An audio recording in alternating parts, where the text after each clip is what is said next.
অতসী, রাইসুল চলে এসেছে। বুঝো বাবা, তা ভালো আছো? ভালো আছি, মন্দ আছি, খেয়েছি কি খাই নাই, এসব আলাপ চালিতে করার সময়। আমার কাছে time is money and money is time. So better যে কাজের জন্য আমরা এসেছি সেটা নিয়েই কথা বলি। ঠিক আছে। আপনার মেয়ে অতসী আমাকে ভালোবাসে, আমাকে বিয়ে করতে চায়, এবং so next deal is aunty বদল and fix the match day as soon as possible. ও হ্যাঁ, ঠিক আছে। এই নে মা, আন্টিটা রাসিয়াতে পড়ি। দেখি সোনার উপর আন্টি দিয়ে এঙ্গেজমেন্ট করবো আমি। আমি আমাদের বিয়ের জন্য দুবাই থেকে স্পেশাল প্লাটিনামের রিং অর্ডার করি, সেটা দিয়ে আমাদের এঙ্গেজমেন্ট হবে। কিরে, পায়ে 2 টাকার স্যান্ডেল, গায়ে কুচকানো শার্ট, তোর ইউনিভার্সিটিতে ঢুকার ভিসা কে দিল রে? তোরা এভাবে কেন বলতেছিস? আরে শুনুন না, থাকোস কই? আমার বাসা ভাই পাশের বস্তু। তুই শালা এমন একটা চিজ যে কিনা আমাদের ভার্সিটির পরিবেশটাই নষ্ট করে ফেলছো। এটা হচ্ছে প্রাইভেট ইউনিভার্সিটি, এখানে স্মার্ট আর রিচ কিডরা পড়তে আসে। আর তোর মতো আবুল ইউনিভার্সিটিতে চান্স কেমনে পাই? তোর তো একটা জুতা কেনার সামর্থ্য নাই, আর তুই ইউনিভার্সিটির সেমিস্টার ফি কিভাবে দিস? শোন, ওনা তোদের মতো ড্যামেজ স্টুডেন্ট না যে সেমিস্টার ফি দিয়ে পড়তে হবে। তোরা কি রেজাল্ট জানিস? ও 100% ওয়েবার পেয়েছে, আর এই ইউনিভার্সিটিতে পড়তে কোনো টাকাই লাগে না। ওর মেধা দিয়ে চান্স পেয়েছে। আর কিছু বল। নেক, আমি বলতেছি ওদের মতন স্টুডেন্টদের জন্য না আমাদের ভার্সিটিটা একদম পুরো গুলিস্তানের বাস স্ট্যান্ডের মতন হয়ে গেছে। তোদের জন্য না এই ভার্সিটি না, তোরা না পাবনায় চলে যা, ওই টাইপ অফ। আই, তুই কি বলছিস এগুলো? কাউকে রেসপেক্ট করতে পারিস না? এখানে রেসপেক্টের কি আছে? তোর ড্রেস আপ দেখছিস? ওর জন্য এই পরিবেশটাই নষ্ট হয়ে গেছে। স্টপ রাইস, তুই সামনে আগো, আমি আসছি। কথা, তোদের কি মাথায় সমস্যা? একটা মানুষকে এইভাবে কেউ ইনসাল্ট করে? না না, কোনো সমস্যা নাই, আমার পেটে ক্ষুধা নাই, আমি খেয়ে আছি, পেট ভরা আছে। আমি দুটো অর্ডার করেছি, একটা তোমার, একটা আমার। খাও। আচ্ছা। এই শোনো, তুমি তো ম্যাথ অনেক ভালো পারো, আমি না অনেক বেশি দুর্বল। তুমি কি আমাকে একটু ম্যাথ শেখাতে পারবে? শিওর? ফাইন, তাহলে অফ ডে গুলোতে তুমি আমার বাসায় এসে ম্যাথ শেখাবে, বুঝছো? অবশ্যই, কোনো সমস্যা নেই। দেখো তো এটা কেমন। তো ছেলেদের জুতা তোমার পায়ে মানাবে না, এই তোমার জন্য মেয়েদের জুতো প্রয়োজন, এইখান থেকে নাও। এটা আমি আমার জন্য নিচ্ছি, তোমার জন্য। আমার জন্য কেন? এটা আমি তোমাকে গিফট করব, দেখো তো কেমন পছন্দ হচ্ছে। আরে আজকে তোমার জন্মদিন না, আমার জন্মদিন তো 2 মাস আগে চলে গেছে, সামনের বছর আবার। জন্মদিন না তো কি হয়েছে, আমি তোমাকে এমনি গিফট করবো। গিফটের দরকার নেই, সমস্যা নেই। গিফট নিবা না? আচ্ছা ঠিক আছে, কালকে থেকে তো তুমি আমাকে টিউশন করাবে, সেই টিউশনের অ্যাডভান্স পেমেন্ট হিসেবে তোমাকে আমি গিফট করবো। এবার নেবে? মানে? মানে তুমি কালকে থেকে আমাকে ম্যাথ পড়াবে, তো সেটার অ্যাডভান্স পেমেন্ট হিসেবে তোমাকে আমি একটা গিফট করবো, বুঝছো? দেখো পায়ে পরে দেখো লাগে কিনা। মা বসে আছো কে? চলো খামো লগে, আও খাম দাও। কি ব্যাপার মা, বাটার দাও খাই। স্টাইল শেষ, স্টাইল শেষ, রামদুমকি। শোনো, আমি নতুন একটা টিউশন পাইছি, ওই টিউশনেতে আমি অনেক টাকা পাবো। আল্লাহর মধ্যে টিউশনে টাকা পাইলে আমাকে পুরো মাস চলে যাবো, টেনশনের কিছুই। আলহামদুলিল্লাহ। হ্যালো, কি করছো? এই কিছু না, এই যে ডিনার করতেছি। ও, কি খাচ্ছো? এই কি খাচ্ছি মানে? কি বলা যাবে না? না না, বলা যাবে না কেন? গুড়মুড়ি, আমি রাতে গুড়মুড়ি খাই। আচ্ছা শোনো, কালকে তো ভার্সিটি অফ, তো কালকে কিন্তু চলে এসো। হ্যাঁ হ্যাঁ ঠিক আছে, আমি সকাল সকাল চলে আসি। তুমি আমার ফোনে অ্যাড্রেসটা টেক্সট করে দিও। Okay bye. মা কি হয়েছে? মুড়ি খাবো, সমস্যা কি? তুমি বল, আমরা মুড়ি খাবো। হ্যাঁ মা খাও। না মা, আমার খাওয়া লাগবে না, তোমার কইছি না আমি একটা টিউশনি পাইছি, ওই জায়গায় গিয়ে আমি তো ইচ্ছা মতো খাইয়ে কোনো সময় আমার পেট পুরো ভরা। তাও কয়টা খা আমার সামনে। মা খাইতে কষ্ট হইতেছে। না না, কষ্ট হইব কেন? মুড়িটা মিটাই আমি। লাগবো না। তুমি তো আনইজি ফিল করতেছো কেন? আমরা তো ফ্রেন্ড, চিল। এনো, তুমি তোমার মেধা দিয়ে ম্যাথটা সলভ করো। অঙ্কের ব্যাপারে প্রথমে যে কথাটা জানতে হবে সেটা হচ্ছে যে ম্যাথের ভয় পাওয়া যাবে। হ্যাঁ, ভয় পেলেই কঠিন মনে হবে, জিনিসটাকে ভালোবেসে করতে, বুঝতে পারছো? আমি তোমাকে দেখাই দিই, এই যে ধরো এই অঙ্কটা, এই অঙ্কটা খাতায় তুললাম, এই ম্যাথটা না 3 ভাবে করা, কিন্তু আমরা সবচেয়ে সহজ উপায়, প্রথমে আমরা সূত্রগুলো তুললাম, হ্যাঁ, দেন আমরা ফাংশন বসাই, এই তো হয়ে গেল, বুঝতে পারছো? এই যে সেম অঙ্কটা তুমি আবার ট্রাই করো তো, দেখো হয়ে যাবে। ওকে, আসলে তো অনেক ইজি, আমি এত সহজ উপায় কখনো শিখি নাই। এখন থেকে পারবো। আঙ্কেল আসসালামু আলাইকুম। অতসীর মা? বসো। আমার বাবা। হ্যাঁ, কি ব্যাপার বলো। এই ছেলেকে? ও তো অতসীর বন্ধু। অতসীর বন্ধু মানে? ওই বস্তিতে ছেলে অতসীর বন্ধু হয় কি করে? ভার্সিটির বন্ধু। ছেলেটা নাকি খুব ভালো ম্যাপ পারে, তাই অতসী বলছিল ওর কাছে ম্যাপ করবে। অতসী বললেই হয়ে যাবে? আমাকে কেউ জিজ্ঞেস করার প্রয়োজন মনে করলে না? দেশে টিচারের অভাব। ওরকম লোয়ার ক্লাস ছেলের কাছে ওকে ম্যাথ শিখতে হবে না, গাছকে বিদায় করে দাও। আস্তে কথা বল। শুনে শুনো, বলেনি কারণে একটা বস্তির ছেলেকে তোমরা ঘরের ভেতরে ঢুকিয়েছো, মানুষজন দেখলে আমার মান সম্মান থাকবে? আচ্ছা ঠিক আছে, তুমি একটু শান্ত হও, আমি দেখ। আচ্ছা চিল, দাদা। এরপর আমরা কিভাবে করতে পারি এটা? তোমাদের শেষ হয়েছে? আসলে হয়েছে কি বাবা, অতসীর বাবা ওর জন্য একটা আগে থেকে টিচার ঠিক করে ফেলেছে। আমি আর অতসী জানতাম না, উনি আবার কলেজের প্রফেসর, উনি কাল থেকে ওকে পড়াতে আসবে। এখন তুমি কাল থেকে তোমার না আসলেও চলবে। মা, আমি কার কাছে পড়বো কি না পড়বো তাতে কি আমার কোনো মতামত নেই। আরে তোর বাবা তো আগে থেকে বলে ফেলেছে, তাই না? আর যদি আগে থেকে না বলে ফেলতো তাহলে ওর কাছেই তুই পড়তি। ঠিক আছে, কোনো সমস্যা নেই, আমি কালকে থেকে আসবো না। আচ্ছা ঠিক আছে, নাস্তা করো। মামা, মানে প্রতিদিন দুপুর বেলা চার বিস্কুট এটা দিয়ে কি আপনি পেট ভরে? মানে সারাদিন থাকতে পারেন তো? কোনো সমস্যা নাই, এটা অভ্যাস হয়ে গেছে। আপনার ঘর তো কাছে, আপনি তো চাইলে ঘরে যেও খেতে পারেন। কার ঘর? মানুষের ঘর বাড়ি এমন হওয়া লাগে যে ঘরে গেলে শান্তি পাও, আর ভার্সিটি এমন হওয়া লাগে যে ভার্সিটিতে গেলে পড়াশোনা করে আনন্দ পাও। আমার কপালে কোনো কিছুই নাই, কোনো কিছুতেই শান্তি নাই, ভাবি না সবকিছু ওই উপরওয়ালার হাতে সাইডে। এই যে- মামা এলাম, আপনি এক একটা। না না দরকার নাই, আমার বিস্কুট হয়ে গেছে, আমার কাছে টাকা পয়সা নাই। আর টাকা লাগবে না, আপনি মনে করেন এক একটা আমি আপনাকে খাওয়াইছি, নেন খান, নেন মামা। চাকাচ্ছ বসো। হ্যাঁ। সরি। কেন সরি কেন? আমি জানি কালকে তুমি বাবার কথাগুলো শুনে ফেলেছো আর হয়তো কষ্টও পেয়েছো। না না কোনো সমস্যা নাই, আমি কোনো কিছু শুনি নাই। আচ্ছা যাই হোক, শোনো, আমি যেহেতু তোমার কাছে খুব ভালো ম্যাথ বুঝি, তো আমি তোমার কাছে শিখবো। কালকে থেকে আমি তোমার বাসায় গিয়ে কি শিখাবা? কিন্তু আমার বাসায় তো ওই পরিবেশ নাই। তো সমস্যা কোথায়? তুমি যদি ওরকম পরিবেশে পড়ে ইউনিভার্সিটি টপার হতে পারো, তাহলে আমি কেন পারবো না? আর পড়াশোনা করতে পরিবেশ দরকার হয়, নিয়ত দরকার, বুঝছো? ঠিক আছে। আরে ভাই কি করতেছেন এইসব?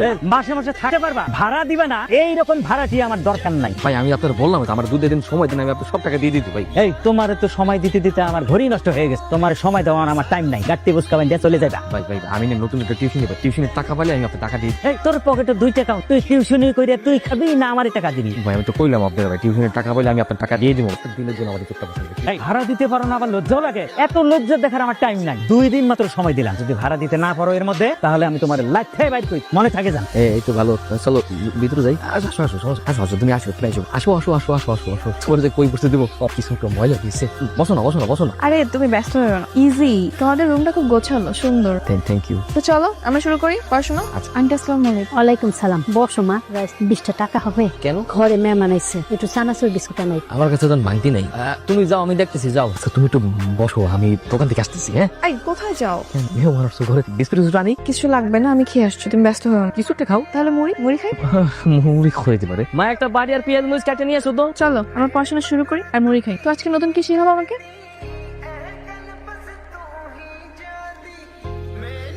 তোমাকে একটা কথা বলি, বলো। তুমি রাগ করবো না? না রাগ করবো কেন, বলো। তোমাকে না আমার খুব ভালো লাগে, আমি তোমাকে ভালোবেসে ফেলেছি, অথচ আই লাভ ইউ। তোদের ছেঁচড়া ছেলেদের না এই একটা কমন প্রবলেম, একটু ভালো করে হেসে কথা বললেই ভাবিস কি তোদের প্রেমে পড়ে গেছে, তাই না? নিজের চেহারা কখনো আয়না দেখেছিস? রাইসল, ইউনিভার্সিটির সিদ্ধান্ত ছিল তুমি যদি 3.75 পাও তবেই কেবলমাত্র তুমি ফুল ফ্রি স্টুডেন্টশিপ পাও, আর সেক্ষেত্রে তুমি বিনা সেমিস্টার ফিতে পড়াশোনা করতে পারো। কিন্তু তুমি লাস্ট সেমিস্টারে কি করেছো? 3.25 পেয়ে। এখন কি হবে? স্যার আমি বুঝিনি স্যার, কি করতে হবে? কি করতে হবে না, কি হবে সেটা জিজ্ঞেস করো। তোমাকে এখন 25% পে করতে হবে স্যার। আর সে পরিমাণ দাঁড়ায় 9,000 টাকা। 9,000 টাকা মানে এটা তো আমার পক্ষে দেওয়া পসিবলই না। সেটা তো আমার দেখার বিষয়। স্যার স্যার স্যার প্লিজ কিছু একটা করেন স্যার, দয়া করেন স্যার, নাহলে আমি পড়াশোনা করতে পারবো না। আমার হাতে কিছু নেই, এটা ইউনিভার্সিটির রুল। প্লিজ স্যার, আমি স্যার পড়াশোনা করতে, স্যার করছো তুমি প্লিজ স্যার, প্লিজ স্যার, আমি আপনার পা ধরতেছি স্যার, প্লিজ স্যার, আমি করেন না স্যার, স্যার এই পড়াশোনা করতে পারবেন না স্যার, আমাকে স্যার একটাবার সুযোগ দিন স্যার। যাও তো। স্যার কি হয়েছে? আর বলো না, ও লাস্ট সেমিস্টারে খারাপ করেছে, এই জন্য ওকে 25% পে করতে হবে। স্যার এই পেমেন্টটা ওর জন্য বিয়ার করতে একটু টাফ, আপনি একটু চেয়ারম্যান স্যারের সাথে কথা বলেন না।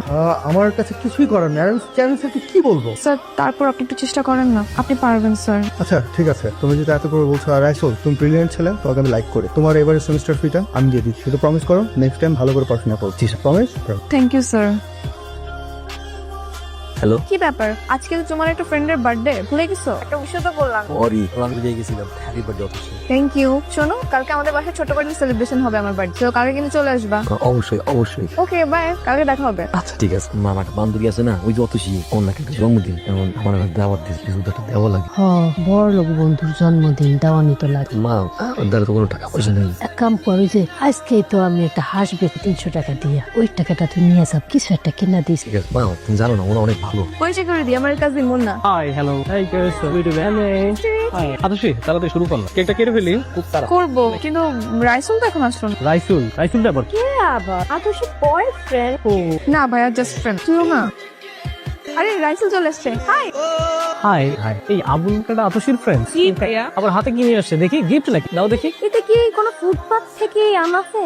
আবার করে ভাইয়া এবার বেশি বেশি হচ্ছে। তোমার চুপ, তুই একটা কাজ কর, মা আমাকে গিয়ে ডেকে নিয়ে আয়, আমরা এদিকে কেক কাটার ব্যবসা। রাইসুল তুমি বসো না। মিস্টার আবুল এদিকে আসেন, শুনেন, ওই পাশে দেখছিলাম just অনেক ময়লা হয়ে আছে, সেটা ক্লিন করো, আমরা একটু আয়োজনের ব্যবস্থা করতে। ওকে যাও, গুড বয়। চল কেক কাট। এই মামা আমি আসছে, তাহলে আমরা একটা ফ্যামিলি ফটো হয়ে যাক একটা। আতশী, রাইসুল তুমি এসব পরিষ্কার করছো কেন? না ওই ময়লা ছিল তো তাই পরিষ্কার করতেছি। আশ্চর্য। আরে ওর শখ হয়েছে, পরিষ্কার করুক না। বাবা তোমার ওটা মুছতে হবে না, তুমি এদিকে চলে আসো, ওটা পরিষ্কারই আছে। আসো। আসো বলছো। মামা এদিকে আসো। মামা এদিকে। হ্যাঁ এই চলো সবাই মিলে একটা গ্রুপ ছবি। হ্যাঁ অবশ্যই। এই, তুমি ওইদিকে যাও, দূরে যাও। কেন, কি সমস্যা? ওর শরীর থেকে দুর্গন্ধ আসছে, এটা বুঝতেছিস না? সে কি হচ্ছে ভাইয়া? কি হচ্ছে তুই বুঝতেছিস না? এখানে সবাই অনেক স্মার্ট, এক পশ লুকের মধ্যে আছে, ও কোথা থেকে বসতি এটা খেয়াল এসে পুরো ছবিটা নষ্ট করে দিবে। তুমি কিন্তু বেশি বেশি করতেছো। তর্ক করছিস কেন? মামা আতশীর মনে হয় জ্ঞান বুদ্ধি দিন দিন অনেক লোক, ও বুঝতেছে না যে কার সঙ্গে কোথায় কিভাবে মিশতে হবে, ওকে একটু বুঝাও, ক্লাসটা মেনটেন করা শেখা। আমার ক্লাস কিভাবে মেইনটেইন করতে হবে সেটা আমি খুব ভালো করে জানি, আপনার যদি ভালো না লাগে আপনি চলে যান। কি এই বস্তি ক্ষেতটার জন্য তুই আমাকে এখান থেকে চলে যেতে বলতেছিস? বাবা থামাও নাকি? রাইসুল ও কোথায় গেল? এখানেই তো ছিল, এটা চলে গেছে। আচ্ছা এসো এসো, কেক কাট। এই স্বার্থপর দুনিয়ায় টাকা ছাড়া চলা করতে, যার টাকা আছে তার সম্মান আছে, যার টাকা নেই তার সম্মান। আমি অতসীকে ভালোবাসি, ওকে এতটাই ভালোবাসি যে ওকে ছাড়া আমার বেঁচে থাকাটাই কঠিন হচ্ছে। না আছে আমার কাছে ভালোবাসা, না আছে টাকা। ভালোবাসার মানুষ আর টাকা যদি জীবনে না থাকে, এই জীবনটাকে কি করে? কিন্তু আমি ছাড়া যে আমার মার এই দুনিয়ায় কেউ নেই। হ্যালো, ভাই কি যারে ফোন করছেন আমি সে না, আমি সাধারণ একজন পথচারী। যারে ফোন করছেন তারে কারা জানি গুলি করে চলে গেছে। জি ভাই। আচ্ছা দেখ ভাই, কিন্তু তোর আমি একটা কাজ দিব। লাশের পাশে কি কোনো সুটকেস আছে? হ্যাঁ আছে তো। শোন ভাই, তোর আমি একটা কাজ দিতেছি। তুই লাশের পাশে যে সুটকেসটা আছে এটা গাতলির বসির পাচারে যা দিয়া, তুই যদি কাজটা করতে পারো তোর আমি 5 লাখ টাকা দিব। পারবো। হ্যাঁ, যদি তুই মালটা পৌঁছা দিতে না পারো তুই কিন্তু এটা বিক্রি করতে পারবি না কোথাও। আচ্ছা ঠিক আছে, পৌঁছা দেওয়ার পরে তুই আমার সাথে যোগাযোগ করিস। আমি তোর বসির পাশার ঠিকানা আর ডিটেলস পাঠাই দিতেছি। কে তুই? ভাই আমি ওই যে বসে ভাষা কোড 006। ঠিক আছে, দাঁড়া, 5 লাখ টাকা। ভাই আমার কাছে এত টাকা? এগুলো আন্ডারওয়ার্ল্ডের বিজনেস, এন্ড এগুলো ইনকাম। ভাই আমি আপনাদের সাথে কাজ করতে চাই, প্লিজ আমাকে নেন। আমার অনেক টাকার প্রয়োজন, আপনি যখন যা বলবেন আমি সব করার জন্য। ঠিক আছে, তুই যেহেতু প্রথম ডেলিভারিটা কাঁচা হাতে সাকসেসফুলি দিছো, তোর উপরে ভরসা করা যায়। আমি কালকে বসের সাথে তোর ব্যাপারে আলাপ করব। ঠিক আছে, তোর ফোনে একটা অ্যাড্রেস পাঠাই দিব, কালকে আমার সাথে ওই অ্যাড্রেসে দেখ। ঠিক আছে, এখন যা। তুমি কি আমার সাথে কথাই বলবা না? এটা তুমি কি বললা? ওকে দেখা করো ঠিক সব 10টায়। হ্যালো কি সব sit down, I love you. মানে কিভাবে কি সম্ভব? আপনি কি নিউজ দেখেন না? কিসের নিউজ? ইন্টারন্যাশনাল মার্কেটে সর্বোচ্চ বাংলাদেশি ট্রেডার রাইসুল হাসান একদিনেই 1 কোটি টাকার বাস। ভাই টাকা পয়সা তো কম ইনকাম হচ্ছে, কানে তো লাগাইতে পারতেছে। সবাই জানে এটা বুঝতে, টাকা আনতেছি আর টাকা জমাইতেছি, সব করতে পারছে। গাড়ি বাড়ি কোনো কিছুই করতে কি করবো কম তো। ব্ল্যাক মানি হোয়াইট করার একটা মাস্টার প্ল্যান আছে। কি প্ল্যান? প্ল্যান হচ্ছে আমার এক ভাই আছে, উনি হচ্ছে ইন্টারন্যাশনাল ট্রেড মার্কেটের সিইও। উনি তোকে ফেক উইনার দেখাই দিবে, বিনিময়ে 20% নিবে। ওকে, এমন ভাবে শো করবে যে ট্রেডিং করে কোটিপতি হয়ে গেছে। সেফ 100%। ডিল। এখন আমি আর সেই বস্তির ছেলেটা, এখন আমি বাংলাদেশের সবচেয়ে ইয়াংগেস্ট ট্রেডার, যে সবচেয়ে কম সময় দ্রুত ট্রেডিং করে এত টাকা। আই হোপ তোমার বাবা মা এখন আমার রিজেক্ট করবে। They must be very happy যদি আমি তোমার বিয়ে করি। কি বলে এত দ্রুত এত কিছু কিভাবে করে ফেললো সে? আমি আগেই জানতাম ছেলেটা ভালো কিছু করবে। ম্যাথমেটিক্সে একটু মেধাবী ছাত্র, ট্রেড হয়তো ভালো বোঝে, তাই এত তাড়াতাড়ি সফল হয়েছে। ভাগ্যের সাথে যোগাযোগ আছে তুই। ভাই আমাদের লাইনে কোনো ভুল নাই, আমরা এক জবানি। হ্যাঁ ওইটাই, হ্যাঁ জিনিসটা ভাই, এই জিনিসটা তো বোঝা লাগে, বুঝেন নাই? কি করলেন এটা মামু? দাঁড়ান, আমি ওনার চা খাই, সময় চেঞ্জ হয়ে গেছে। হ্যাঁ যেটা বলতেছিলাম, আগে তো প্রতিদিন আমার দোকানে এসে খাই, আজকে আপনি ঘরে টাকা হয়ে গেছে দেখে আপনি আমার ভুলে গেছেন। শোনে হ্যাঁ দেখতেছেন ইম্পর্টেন্ট কথা বলতেছি, সরান তো সরান। ভাই সরি, আপনি টাকা পাঠায় দেন, আমি মাল ডেলিভারি করে দিই। 5 লাখ 10 লাখ যা লাগে দিই। হ্যাঁ ওটা কোনো ব্যাপার না। আচ্ছা ঠিক আছে। ভাই শুনলাম আপনি নাকি পুরো বস্তি কিনে নিছেন। ঠিকই শুনছিস। তাহলে কি আমি এই বস্তি ছেড়ে চলে যাবো? না, আমি আর আমার মা চলে যাই, আমরা এখন থেকে গুলশানে থাকবো। এই আগের মতো এই বস্তিতে থাকবি, বস্তির বাড়া তুলবি। ঠিক আছে। কি করেন ভাই? মন চাইছে তাই দিলাম। কোনো সমস্যা নেই, মনে চাইলে আরেকটা দেন। আপনি মালিক আর আমি তো এখন কর্মচারী। রাইসুল, তুমি লাস্ট সেমিস্টার এক্সাম দাও নাই কেন? সরি স্যার, একটু বিজি ছিলাম। হোয়াট, বিজি ছিলা? এই সেমিস্টারে তোমার 0% ওয়েভার, কোনো প্রকার ডিসকাউন্ট পাবা, আর আমি টাকা দিয়ে তোমাকে কোনো প্রকার হেল্প করবো না। কয় টাকা লাগবে? মানে যা লাগবে সব দিয়ে কত চলো। তুমি স্যারের সাথে এরকম ব্যবহার করলা কেন? অথচ স্যার আমাকে টাকার খরচ দিচ্ছিল, যেটা আমার মোটেও পছন্দ করে। একেবারে সব টাকা অ্যাডভান্স করে আসছে। যেটাই হোক, তুমি যখন বিপদে পড়েছিলে স্যারই কিন্তু তোমাকে হেল্প করেছে, টাকা দিয়ে সব সময় হেল্প করেছে। আর তুমি সবকিছু ভুলে গেছো এখন তোমার টাকা হয়েছে বলে। হেল্প করছিল, ঠিক আছে। স্যারের সাথে দেখা হলে স্যার সরি বলবো। হ্যাঁ অবশ্যই বলবা। আরে মুন্না ভাইয়া, জাস্ট এক্সকিউজ মি। আরে তুমি কি অবস্থা তোমার? এত পরিবর্তন? গাড়ি কি আপনার? না, গাড়িটা তো আমার না। তো পার্কিং করা ছিল তাই বসে আছে। কেন, কোনো সমস্যা? সমস্যা তো অবশ্যই, কারণ গাড়িটা আমার, তোর বাপের না। সো না গাড়ি থেকে নেকড়াটা বের কর, কারণ ও বসাতে আমার গাড়িটা নোংরা হয়ে গেছে। ওকে দিয়ে গাড়িটা পোছাতে হবে। কি হচ্ছে কি এসব Raisul? Atasi don't stop me, আমি যেটা করতে চাই সেটা আমাকে করতে দাও। তোর রাইসুল এবার কিন্তু বেশি বেশি হচ্ছে। অতসী মাঝে মধ্যে বেশি বেশি করতে হয়, নইলে ওরা কখনো শিক্ষা পাবে। হ্যালো, তুমি কি এখনো ব্যস্ত? তো ক্লায়েন্টের সাথে কথা বলতেছিল, বলো। দিন দিন কিন্তু তুমি অনেক বদলে যাচ্ছ। কেন বদলে যাবো? কেন তো বদলাও নি? আগে আমরা কত কথা বলতাম, সারা রাত জেগে ফোনে কথা বলতাম, আর এখন তোমার কত কাজ, সারাদিন ব্যস্ততা, আমার সাথে কথা বলারই সময় পাও না। আরে বুঝোই তো, ট্রেনিং এর বিজনেসে ভালো প্রেসারে, তাই এরকম ধরছে। বুঝেছি, খুব ব্যস্ত মানুষ আপনি। বিয়ে নিয়ে কিছু ভাবছেন? কেন, গ্রাজুয়েশন আগে বিয়ে করবো? তুমি না চাইলে হবে না, তবে বাসায় আমার জন্য ছেলে দেখছে, এটা জানানো। ঠিক আছে, তোমার বাবা আমাকে বলে রাখো। সত্যি? ঠিক আছে। তো এই শুক্রবারে আমাদের বিয়ে হচ্ছে। হ্যাঁ ঠিক আছে। পা নামাও। কি বলছি শুনতে পাচ্ছ না? পা নামাও। বাবাই বিয়ে হচ্ছে না। কেন? মানে আমি তোমাকে বিয়ে করছি না।